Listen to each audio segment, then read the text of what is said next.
Tema de hoje, o fechamento da porta da graça. E eu queria começar com uma história que as crianças adoram, né?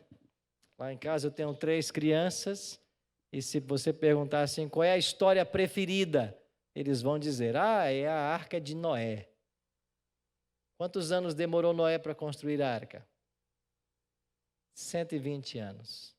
E enquanto ele construía, ele pregava. E o que ele pregava? Vai vir um dilúvio, vai vir chuva. E esta arca está sendo construída para salvar-nos desse dilúvio. Olha o que diz o livro de Gênesis. De toda a carne em que havia fôlego de vida, entraram de 2 em 2 para Noé na arca. Eram macho e fêmea os que entraram de toda a carne, como Deus lhe havia ordenado. Agora olhe com atenção a última parte do verso. E o Senhor fechou a porta após ele. Após ele quem? Após Noé. Então, depois que todos os animais entraram, quantos animais? Nós não sabemos quantos, mas nós sabemos que eram 7 casais de animais limpos e 1 casal de animal imundo. E depois que todos entraram na arca, Noé, quem sabe, olhou para trás e tenha perguntado, mais alguém? Alguém mais quer entrar? Mas ele já havia pregado 120 anos e ninguém acreditava que viria um dilúvio. Então Noé entra. E depois que ele entra, a Bíblia diz que Deus fechou a porta após ele. Não foi Noé quem fechou a porta. Por que Deus fechou a porta? Porque a mensagem havia sido anunciada por 120 anos. Aqueles que tiveram a chance de escolher, escolheram não entrar. E então, depois de alguns dias, começou a chover. E quantos dias choveram? 40 dias. E quando as pessoas começaram a ver a chuva, começaram a se desesperar. E eu fico imaginando quantas foram até a arca. E tenham batido na arca, ou na porta da arca, dizendo, Noé, deixe-nos entrar. Mas quem é que havia fechado a porta? Deus. Nem se Noé quisesse abrir aquela porta, ele abriria. E as águas foram lentamente subindo. E eu fico imaginando que os povos antediluvianos começaram a buscar os locais mais altos da terra para escapar da água, até que finalmente as águas cobriram os mais altos montes que haviam, e toda aquela geração pereceu nas águas. Todos morreram, porque a porta se fechou. A expressão porta da graça não aparece na Bíblia, mas esse ensino está solidamente fundamentado na palavra de Deus. E o que significa essa expressão dentro da nossa teologia? É que esta porta representa a oportunidade de salvação, e o fechamento da porta da graça aponta para um momento na história em que o ser humano não mais terá a opção. No caso dos povos antediluvianos, por 120 anos Noé pregou, e eles não acreditaram na pregação. Mas quando se fechou a porta, quem sabe as circunstâncias levaram muitos a agora querer entrar na arca, mas não podiam mais, porque o limite havia sido excedido, a porta estava fechada, uma oportunidade de salvação foi perdida. E toda aquela geração se perdeu. Chegando no Novo Testamento, nós encontramos Cristo, o maior mestre que o mundo já conheceu. E Cristo era especialista em dar lições. Lições das quais as pessoas jamais se esqueciam. Prova disto é o Evangelho, que foi escrito por pessoas que ouviram Cristo pregar. E eles escreveram as histórias. E uma delas, registrada aqui, é a parábola das 10 virgens, contada por Cristo e registrada por Mateus no capítulo 25. A história você já conhece, né? 10 virgens se preparavam para um casamento. E como funcionava o casamento nos tempos bíblicos? O noivo saía com um cortejo e ia até a casa da noiva. Pegava a noiva e ia então para a casa do seu pai. E lá começava a festa, as bodas. Quanto tempo duravam as bodas? Vários dias, às vezes uma semana de celebração. E quando Cristo conta essa parábola, ele estava em Jerusalém com os discípulos e ele percebeu que vinha ao longe na estrada um grupo como este. Um grupo junto com o noivo, com suas lâmpadas. E isso era uma tradição conhecida pelos discípulos. E à medida que esse grupo se aproximava dos discípulos, aquele cortejo alegre e festivo, o noivo encabeçando todos, Jesus pega a cena e diz: olha, sabe como será o reino dos céus ou a vinda do Filho do Homem? É como se 10 virgens fossem se preparar para as bodas. Elas estavam à beira da estrada esperando o cortejo passar. Só que em dado momento, o noivo demorou. E não era costume de fato que estas cerimônias entrassem tarde na noite, porque o povo tinha o hábito de dormir muito cedo. Mas o noivo demorou e todas adormeceram. Mas quando chegou na hora mais alta da noite, à meia-noite, ouviu-se um grito: eis aí o noivo, vamos ao seu encontro. E todas as virgens despertaram, mas 5 delas, além das lâmpadas, haviam trazido azeite de reserva, e 5 não haviam trazido. Então as que tinham o azeite seguiram o cortejo e entraram para a festa com o noivo. E as que não tinham, pediram às que tinham emprestado. Mas elas não poderiam emprestar, senão faltariam para ambas. Então elas foram aconselhadas a buscar quem vendesse. E elas foram. Mas quando elas voltaram, Jesus diz assim em Mateus 25:10: saindo elas para comprar, chegou o noivo, e as que estavam apercebidas entraram com ele para as bodas. E o que aconteceu? Fechou-se a porta. As 5 nécias voltaram tentando entrar e disseram: abre-nos a porta. E o noivo responde: eu não conheço vocês. A porta já está fechada. Ou seja, as bodas já haviam começado. E quem havia entrado estava dentro da festa, celebrando, e quem estava fora estava completamente perdido. Essa é uma história contada por Cristo para ilustrar o ensino de que haverá um momento em que a porta vai se fechar.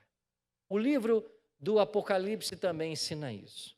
Aqui no capítulo 22, verso 11, João escreveu que vai chegar um momento em que deve continuar o injusto fazendo injustiça, o imundo ainda sendo imundo, o justo continue na prática da justiça e o santo continue a santificar-se. Ou seja, quem está salvo, está salvo. Quem está perdido, está perdido. Então, Apocalipse 22, 11 fala desse fechamento da porta da graça. Até aí havia chance. Quem entrou, entrou. Quem não passou por essa porta, não pode passar mais. A oportunidade foi dada para todos igualmente. E aqueles que não se ativeram, aqueles que não se aperceberam, aqueles que não estavam conscientes desse momento, eles perderam a chance de salvação. Deus quer que alguém se perca? Não.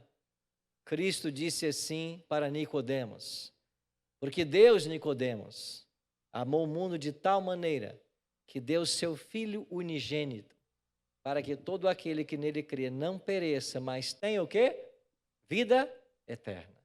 O que Deus deseja para mim e para você? Vida eterna. Deus não quer que nenhum ser humano morra. Olha o que Pedro escreveu na sua segunda carta. Não retarda o Senhor a sua promessa, como alguns a julgam demorada. Pelo contrário, ele é longânimo para convosco, não querendo que nenhum pereça, senão que todos cheguem a quê? Ao arrependimento. Deus não quer que ninguém morra. A palavra de Deus é clara em ensinar de que o fogo eterno foi preparado para quem? O diabo e seus anjos. Não é para o ser humano. A Bíblia ensina isso. O fogo eterno foi preparado para o diabo e seus anjos. Agora, os seres humanos que serão destruídos com Satanás é porque eles não escolheram a salvação que Deus oferta para mim e para você. E Deus não quer que ninguém pereça, senão que todos cheguem ao arrependimento. Agora, infelizmente, nem todos chegarão. Nós teremos mais salvos ou mais pessoas perdidas? Mais perdidos. Se você for para Apocalipse capítulo 20, João escreveu de que o número dos perdidos será como a areia do mar. É verdade que muitos se salvarão, porque no capítulo 7 ele também viu uma grande multidão de salvos, mas nós teremos mais perdidos do que salvos. Por quê? Porque muitos preferem a porta larga. Não querem o caminho estreito. Muitos não estão atentos à questão espiritual. E Jesus foi claro em dizer de que adianta o homem ganhar o quê? O mundo inteiro e perder a sua alma. O que significa isso? A sua salvação. De que adianta você conquistar tudo nessa vida e perder a sua salvação? Deus não quer que ninguém se perca, mas finalmente a decisão quem toma somos nós. E não querendo que ninguém pereça, Deus então nos colocou lá no céu um advogado. E Jesus está nesse exato momento lá no santuário celestial, como nosso advogado. Olha o que escreveu João. Filhinhos meus, essas coisas vos escrevo para que vocês, o quê? Não pequem, não pequeis. Se todavia alguém pecar, nós temos o quê? Um advogado junto ao Pai. Então, Cristo hoje no santuário celestial, ele é advogado. Agora, quando é que a porta da graça se fechará de forma coletiva? Eu falo de forma coletiva porque de forma individual ela pode fechar em momentos diferentes. Porque uma pessoa quando morre, todo mundo que morre, ou morre salvo ou morre perdido. Ninguém depois de morto é que vai ver se está salvo ou está perdido, se vai mudar de lado. Impossível. A pessoa quando expira, quando dá o seu último suspiro, quando morre, ela morre salva ou morre perdida. Não tem como mudar isso. Agora, haverá um momento em que de forma coletiva essa oportunidade de salvação vai deixar de existir. Quando? Quando Jesus deixar esse local, deixar o santuário celestial. E olha o que disse o profeta Daniel sobre esse momento. Nesse tempo, se levantará Miguel. Quem é Miguel em Daniel? É Cristo. Ele vai se levantar. E por que ele vai se levantar? Porque em algum dia ele se assentou. E quando é que Jesus se assenta em Daniel? No capítulo 7, quando se estabelecem tronos. Lá está assentado o ancião de dias, que é Deus. Eu vou ler esse verso com vocês. Então, nesse tempo vai se levantar Miguel. Por que ele se levanta? Porque no capítulo 7, verso 13, é dito que eu estava olhando nas minhas visões da noite, e eis que vinha com as nuvens dos céus, um como filho do homem, dirigiu-se ao ancião de dias e o fizeram chegar até ele.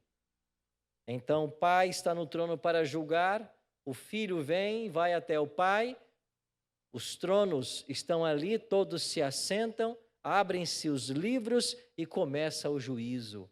Esta cena de Daniel capítulo 7 teve lugar lá em 1844. Começou o juízo. Jesus começou uma nova função no santuário celestial. Agora ele é sumo sacerdote. E ao findar desse período de sumo sacerdócio, ele vai voltar à terra. Então, quando ele termina esse ofício, quando conclui-se o julgamento lá no santuário celestial, ele deixa o santuário, ele deixa de ser advogado. E quando ele deixar o santuário celestial, é o que está escrito em Daniel 12:1. Se levantará Miguel. Acabou a graça. Acabou a chance de salvação. É por isso que o livro de Hebreus nos aconselha hoje, porque nós não temos sumo sacerdote que não possa compadecer-se das nossas fraquezas. Antes, foi ele tentado em todas as coisas à nossa semelhança, mas sem o quê? Sem pecado. Nós temos um sumo sacerdote. Nós temos alguém que intercede junto ao Pai. E é por isso que nós temos que buscar esta relação com esse advogado. É por isso que nós temos que aproveitar enquanto a porta está aberta, enquanto há chance de salvação. É por isso que a voz do profeta tem que ser ouvida, quando o profeta diz assim: põe em ordem a tua casa. Põe em ordem a tua casa. Agora é o tempo de salvação. Eis o tempo oportuno. Então nós estamos vivendo nos dias da porta aberta. E nós temos que todos os dias aceitarmos a dádiva da vida eterna que o céu nos oferece. Essa é uma experiência contínua. Isso não acontece uma vez na nossa vida e nunca mais se repete, não. É uma experiência diária. É uma experiência diária. A oportunidade de salvação tem que ser buscada todos os dias. O que é que ensina o profeta? Que as misericórdias do Senhor se renovam quando? A cada manhã. Todas as manhãs as misericórdias do Senhor se renovam. Por quê? Porque nós precisamos dessa misericórdia. Então, enquanto há graça, nós temos que buscar aceitá-la. Eu queria voltar mais uma vez com o discurso de Cristo a respeito do fim. E aqui, em Lucas 17:26, ele diz claramente: assim como foi nos dias de Noé, será também nos dias do Filho do Homem. Lembra da introdução do estudo de hoje? Assim como foi nos dias de Noé. Noé pregou 120 anos e as pessoas não estavam nem aí para a pregação de Noé. O mesmo acontece hoje. A pregação está sendo feita, as igrejas estão abertas, o evangelho está sendo anunciado, mas quantas pessoas se interessam pelo evangelho? O interesse de hoje é outro. As pessoas querem outras coisas. Como nos dias de Noé, busca-se a satisfação própria. Comiam, bebiam, casavam-se, davam-se em casamento, a vida na sua rotina, até que Noé entrou na arca e fechou-se a porta. Ou seja, o pregador de justiça, que pregou por 120 anos, ao invés de colocar pessoas na arca, colocou animais, porque ninguém quis aceitar sua pregação. Jesus continua. O mesmo aconteceu nos dias de Ló. Comiam, bebiam, compravam, vendiam, plantavam, edificavam. Eu pergunto, estas coisas mencionadas por Cristo são ruins? Não. Então, o que Jesus quer destacar aqui? Eles viviam a vida como se nada fosse acontecer. Eles tocavam suas rotinas. E ele diz, mas no dia em que Ló saiu de Sodoma, choveu fogo do céu, ou do céu fogo, e enxofre. E o que aconteceu? Destruiu a todos. Então Cristo, está trazendo para mim e para você hoje, para nós que vivemos esta realidade de duas histórias. Uma geração que se perdeu nas águas e uma multidão que se perdeu no fogo. Mas em ambos os casos, eles viviam suas vidas rotineiras como se nada fosse acontecer. Resultado, perderam a salvação e a vida eterna. Eu gosto muito dessa imagem. Os anjos apressando Ló, suas filhas, a esposa, e a orientação foi muito clara. Fujam e não olhem para trás. E quando a família de Ló estava quase entrando em Zoar, não é? A cidade? Quase entrando em Zoar. O que fez a mulher de Ló? Olhou para trás e se transformou numa estátua de sal.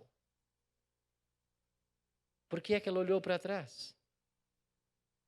Porque ela estava fugindo de Sodoma, mas o coração estava em Sodoma. Ela estava saindo de Sodoma, mas Sodoma não saía do seu coração. E pensando em deixar tudo que ela tinha para trás, sua vida, sua bela cidade, ela virou uma estátua de sal. E agora vem Cristo no Novo Testamento e diz o quê? Lembrai-vos da mulher de Ló. Lembrai-vos da mulher de Ló. Outro dia eu fiquei curioso a respeito dessas duas histórias contadas por Cristo. E eu fui para a Bíblia fazer uma pesquisa. E você sabe quantos anos separam esses dois eventos? Quantos anos separam a destruição de Sodoma do dilúvio? Cerca de 500 anos. Cerca de 500 anos. Agora, quando você começa a estudar a vida de Noé, você percebe que Noé viveu muito. Seus filhos também, seus netos. E sabe o que nós concluímos? Que por ocasião da destruição de Sodoma e Gomorra, ali estavam, quem sabe, os filhos de Noé, os netos de Noé, e todos haviam conhecido a história da arca e de uma geração que se perdeu porque não ouviu a voz de Deus. E agora, diante de uma nova ameaça, você está lembrado que Abraão intercedeu pela cidade, por seu sobrinho? E a que número Deus chegou em sua paciência com Abraão? 10. Tá bom, Abraão. Se eu achar 10 justos em Sodoma, eu não destruo a cidade. Mas ele não achou. E por isso a cidade foi destruída. Jesus, quando trouxe essas duas experiências à nossa memória, é para ilustrar como seriam os dias finais.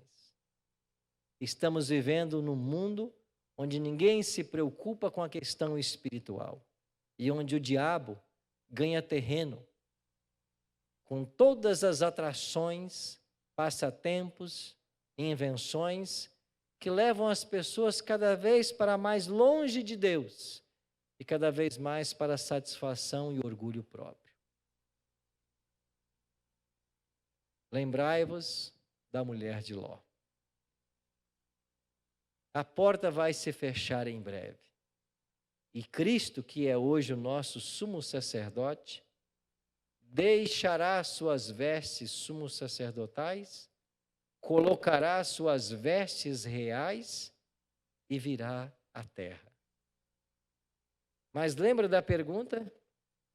Porventura, achará o Filho do Homem fé na terra? Quando ele voltar, quantos terão aceito a graça que foi ofertada? Quantos terão aceito a oportunidade?